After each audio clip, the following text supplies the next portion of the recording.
radio de la Universitat d'Alacant. Tu voz creativa, Rigurosa rigurosa y divertida.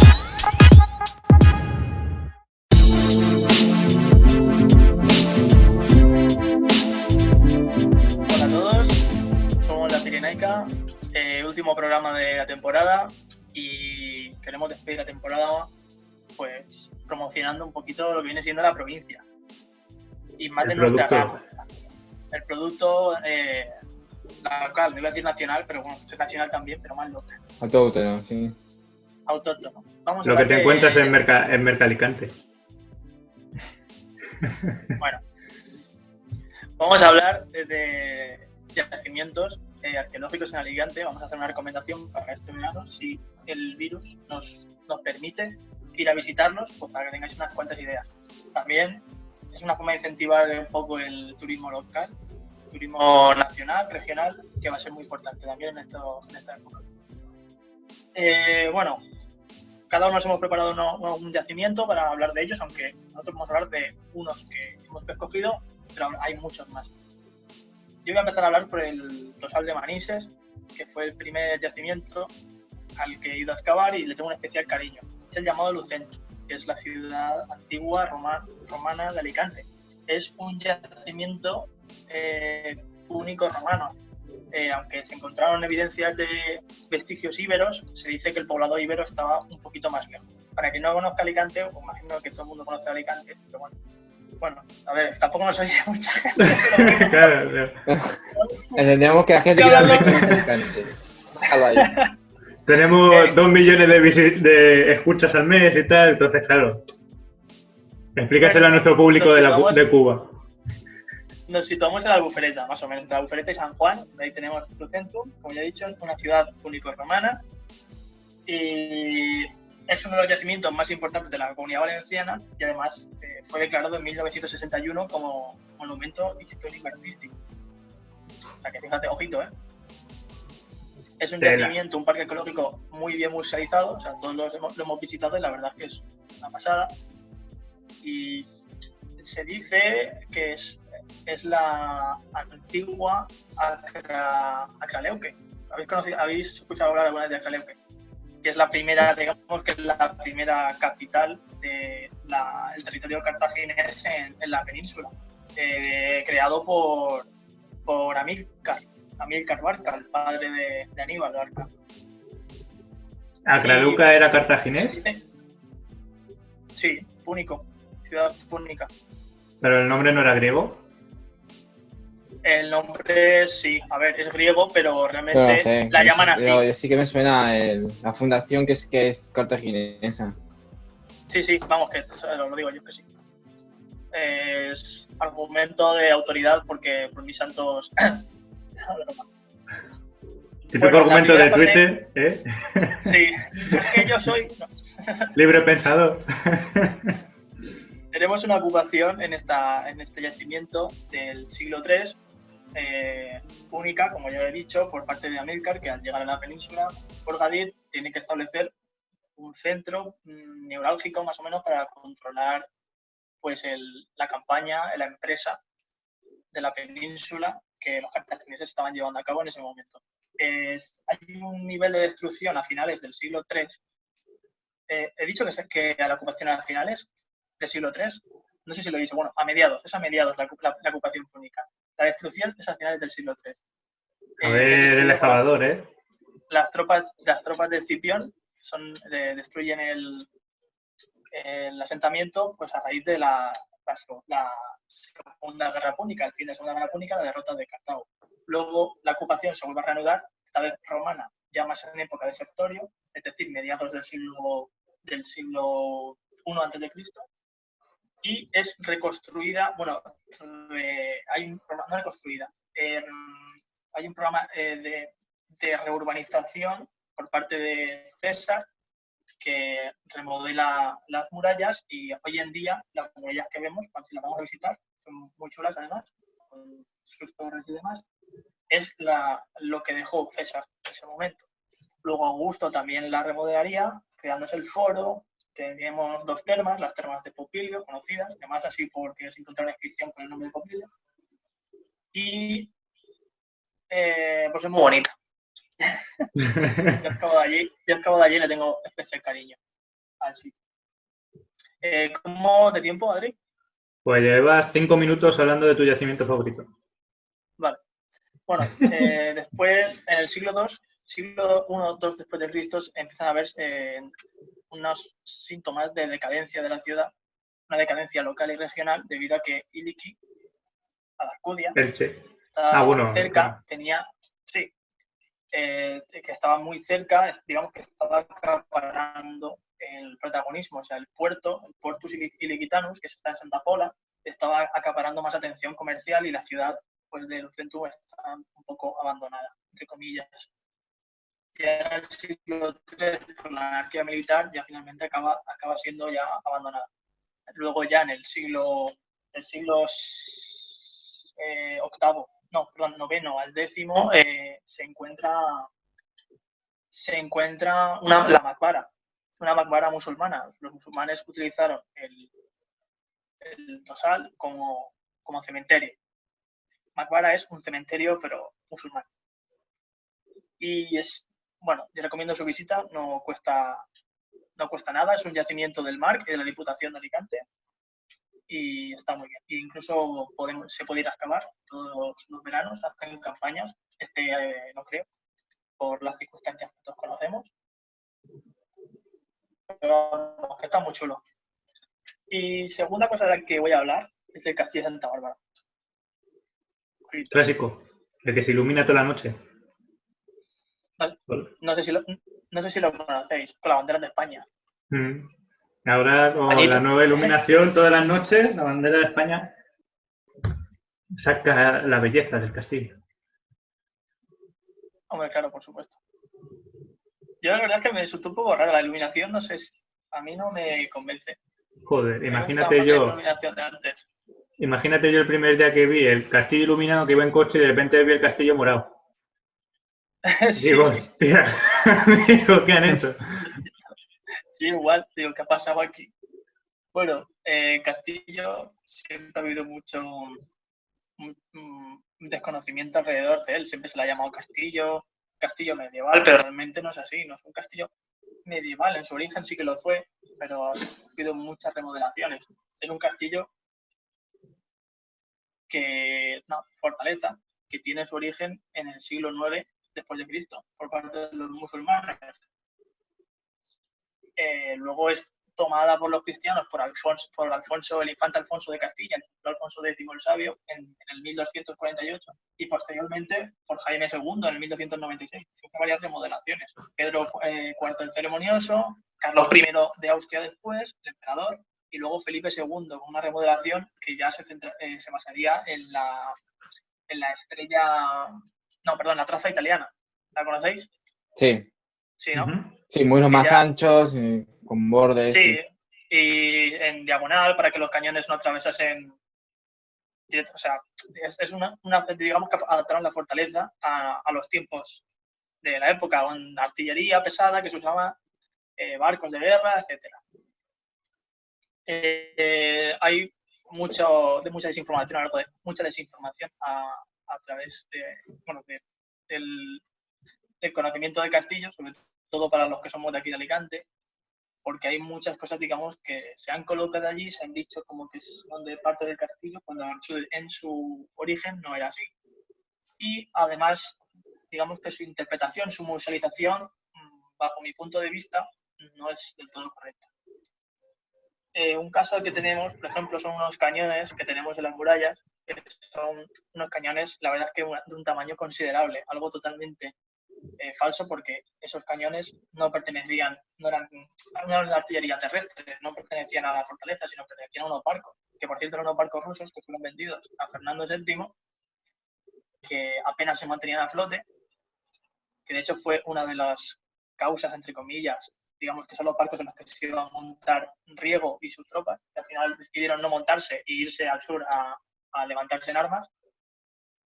Esos cañones fueron reutilizados y los colocaron allí como decir, cañones, tenemos una fortaleza, vamos a poner cañones, pues estos mismos. Y encima en los cañones se ve el escudo ruso de la época. Entonces, eso es un poco como... Sí, el escudo Romanov.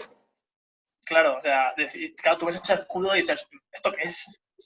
Claro. No hay una Y explicación a lo además, largo de esto. es que esos cañones estaban tirados en el arsenal de Cartagena por ahí como chatarra, básicamente.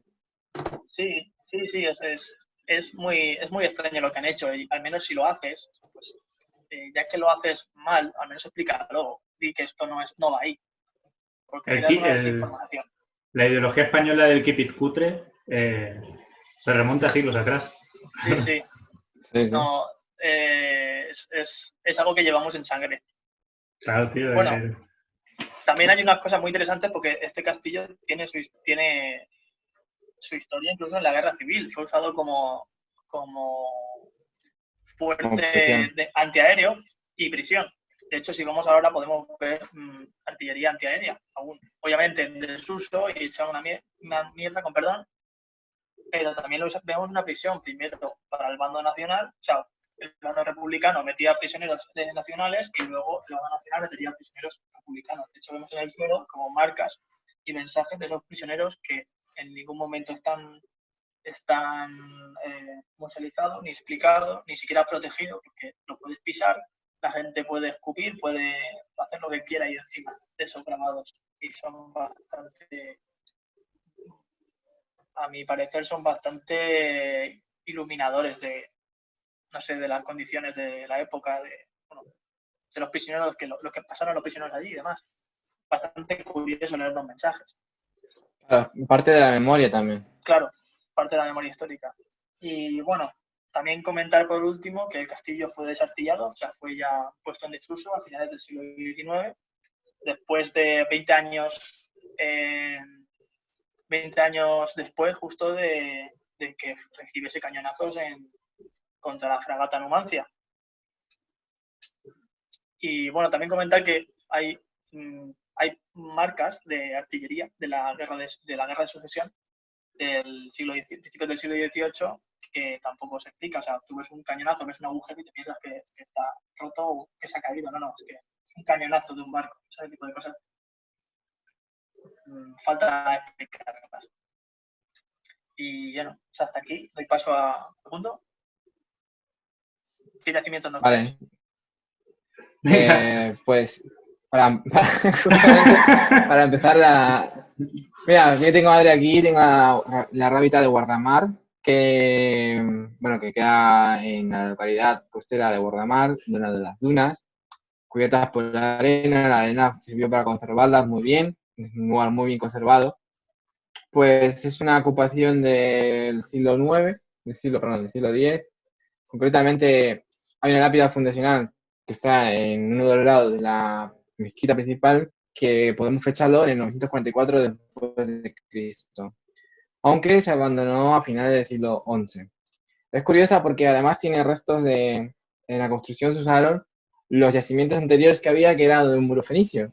Entonces encontrábamos materiales de origen fenicio, porque hubo una ocupación fenicia hasta alrededor del 300-400 a.C., de una factoría que hay restos de hornos y demás sitios para guardar, en un trazado urbano bastante desarrollado, que vamos, que para la época, para los ciberes eso era tecnología extraterrestre, básicamente.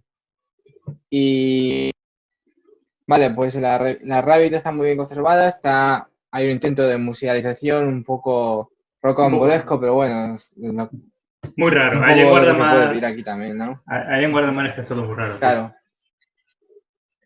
Sí, Pero, aunque es un PIC, o sea, es un bien de interés cultural, o sea, que supuestamente sí. tendría que tener un cierto nivel de conservación. Lo que pasa es que los proyectos de conservación están reñidos con los proyectos arquitectónicos de los arquitectos que quieren aquí ir del próximo Calatrava.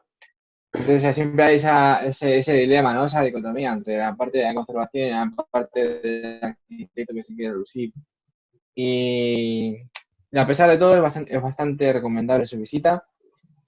Porque más o menos nos puede hacer una idea de cómo estaba la cosa decadente a finales del siglo X, como he dicho, porque hay que tener en cuenta que eso fue como una avanzadilla defensiva ante el avance ya de los reinos cristianos. Y Nada, pues eso, muy interesante. Lo único que las visitas son guiadas. Hay una única forma de visitarlo que es con el tren turístico, que con algún día se volverá a abrir y se podrá visitar de nuevo. Lo único que hay que reservar. Yo, Luego, un apunte. El Dime. año pasado intenté ir a ver el yacimiento a ver si habían terminado las obras y me choqué de frente contra una verja. Porque estaba Claro, todo está vallado, dejado, tío, sí. no lo sabía, me la Sí, comí. sí, sí, sí. Pero no lo No viste. sé si te acuerdas cuando fuimos de excursión en primero, vinieron a abrir, estaba todo con candado. Sí, sí, igual. Sí. Todo. ¿Cómo se Pues, llama la zona esa? ¿El Pinar de Guardamar? ¿El Pinar se llama? el Pinar. Pinar de Guardamar, sí. Sí, el Pinar, Claro, es la también Pinada. tiene su historia, ¿no? Sí, la Pinada de Claro, Guardamar también tiene su historia, ¿no? Porque eso fue construido bueno, fue plantado y planificado justamente para Guardamar no desapareciera bajo la arena. Que ojalá efectivamente. desaparezca, pero bueno, Sí, hombre, viendo cómo lo han tratado, pero sí. sí, Supuestamente era para eso, se supone. se supone. El siguiente lugar de que quiero hablar está cerca de Denia, es el Barranco del Infierno. Es un sendero maravilloso que circula, es un circuito circular de unos 14 kilómetros más o menos, una dificultad media, vamos a decirlo. Media alta. Sí, media alta, sí. No es para domingueros, pero se puede hacer en un domingo tranquilamente, parando. Hay una fuente de agua que no sé si está todavía, pero tiene un agua muy buena. Sí, yo cuando Eh, fui, menos mal que estaba en la fuente porque si no me quedo sin agua, ¿eh? O sea, mm, y ya te digo yo que hace falta agua. Hace falta mucha claro, porque tú agua. la empezaste al revés, como yo también. Yo la empecé al Sí, revés, pero la fuente de agua se supone que está al principio. pero yo empecé bajando las escaleras. Al principio o sea, la fuente, cuando llegué a la Hay fuente ya no me quedé. como un puente de madera. Sí, creo que sí. Ah, vale, A vale, ver, entonces tú cuando empecé empiezas bien. la ruta, puedes empezarla yendo por carretera hacia un pueblo, ¿no? Y Sí, luego bajas, te metes por el campo, ya por el campo y ya vas bajando las escaleras de los escalones mozárabes, ¿no? sí. ¿Hiciste eso? ¿Bajaste? Sí, yo bajé y luego la salida la hice por una especie de agujero en la roca que tenía un puente de madera. Sí. Creo que Claro, pero la gente es venía igual. para el otro lado. Ya. Sí. Bueno, es lo mismo, tío, circular, ¿qué más da? Ya, sí, no pasa nada. Pero bueno, y los escalones son mudéjares, o sea que tienen su cosilla arqueológica, pero además es un sitio donde puedes apreciar tanto pinturas rústicas esquemática, macroesquemática y del arte levantino, que es el arte autóctono de la zona, o sea, pinturas prehistóricas. Y en ese aspecto es muy interesante, además es un sitio con unas vistas magníficas, yo lo recomiendo muchísimo, está ahí cerca de Denia, y creo que me queda para otro más. Llevamos 18 minutos de programa. ¿Cuánto? Puedes nombrarlo por encima. Así Puedes no nos nombrarlo, dejamos. llevamos 18 minutos. Claro. Puedes nombrarlo. Ah, vale, pues venga, la isleta de Bañez, que está cerca de, bueno, está en Campello, o sea, al final de la playa de Campello, o al principio. Un yacimiento, uno de los yacimientos más importantes de Alicante, la verdad, aunque una parte la volaron con dinamita, pero bueno. Pero vamos, que son huesos ibéricos del siglo IV y parte del tercero antes de Cristo. Hay construcciones muy interesantes que dan lugar a muchos debates, por ejemplo, cuántas clases se puede tirar Fernando Prados hablando sobre el templo A, el templo B, si es un templo, si es una casa de comercio, si es... Bueno, pues da Y para mucho todo, debate, la visita cuesta 1 euro, depende de... ¿Qué? no, y todo por ver si el muro era más grande o menos grande, o si tenía una puerta más o una puerta menos. Quiero decir que no estamos hablando de Sí, que sea un si edificio no, de porque se encontró... claro, una Claro, porque se figurita. encontró una estatuilla o algo así y en plan, claro, pero se parece la estatuilla aquí, entonces es un templo, pero no es un templo porque el techo era... Claro. Y debates arqueológicos de esto que incomodan tanto.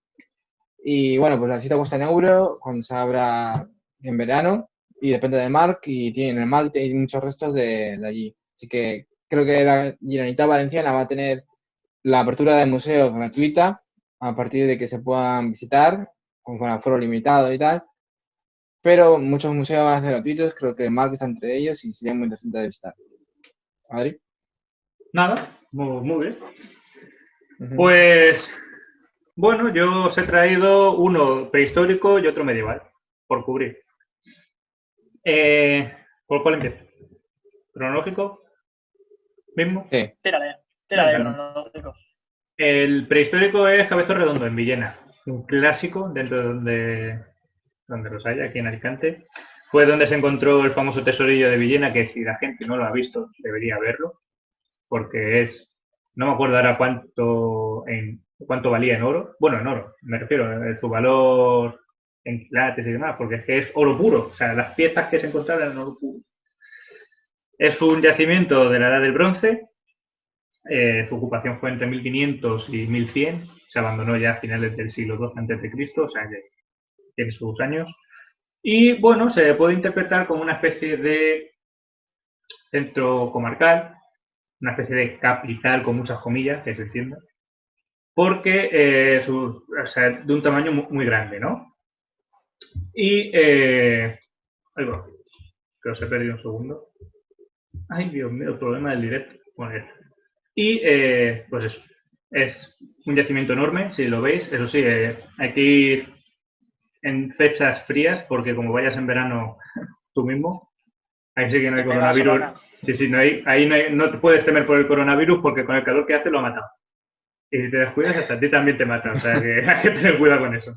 Pero la verdad es que es muy interesante, y lo dicho, es bastante grande, o sea que se puede entender como un centro comercial o un centro comarcal, donde pues la población de las diversas aldeas más pequeñitas dentro de la laguna de Villena pues fuesen allí, porque ya sea comercial o que viviesen allí.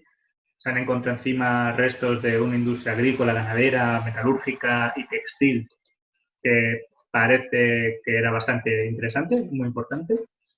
Cerámica de gran calidad, con una decoración bastante compleja, herramientas de hueso, herramientas, tengo que apuntar también, de piedra, cuchillos, hachas, adornos de plata, oro, en fin. La riqueza abunda. Luego también tenemos casas adosadas, estaban, para que se me entienda, pegadas pero separadas al mismo tiempo por calles muy estrechitas por donde también discurría el agua. Suelo, o sea, tejados planos, ligeramente inclinados. O sea, la verdad es que nosotros fuimos a verlo, vosotros me diréis, y la verdad es que estuvo bastante interesante. Es cierto que en mitad del yacimiento han puesto un tejado, ¿te acuerdas? Que ahí hay una zona techada enorme. Sí. Que rompe un poco la estética, pero bueno, la pusieron allí, hicieron esas cosas que a veces. Sí, creo que era para proteger una parte que me parece que habían, no sé si en un almacén, no me acuerdo. Sí, puede ser. Es que estructura, no me acuerdo. Algo había, no me acuerdo ahora qué era en concreto, pero se reconoce, Sí. está ahí. Y nada, además se pueden ver, bueno, no se pueden ver, pero yo te lo digo, los enterramientos que había, que se producían debajo de las casas, en fosa, en vajillas, bueno, en vasijas, mejor dicho, y en pequeñas cuevas. Eso por el prehistórico. Y luego os traigo el medieval, que es la Pobla medieval del Peñón de Ipac. Un apunte. Que creo recordar, me parece que también el yacimiento era bastante rico en sí, el poblado era bastante rico porque estaba muy cerca de la frontera, digamos, de la cultura del Algar. Y aparte sí, tenía un corredor natural que iba hacia el mar, entonces era, digamos, era un punto de paso, entonces mercancías pasaban por sus manos a tope. Exacto, efectivamente. Eso Sí, la teoría de que comerciaban y tal, por eso fue. Buen apunte, se me había olvidado. Pues la verdad es que mola. Si podéis ir, eso sí, en invierno, porque si no, si no queremos luego demandas. Claro, no queremos luego demandas que... Y luego el otro es lo dicho, el de la Pobla medieval de Ipac, en Calpe, en el mismo Peñón. También un yacimiento bastante interesante, donde, bueno, en Villena creo que también, pero en este creo que se podía ir a excavar, creo que había solicitudes y demás que podías enviar, porque aceptaban, ya te digo, o sea, de todas las universidades que quisieran, creo que han participado más de 30.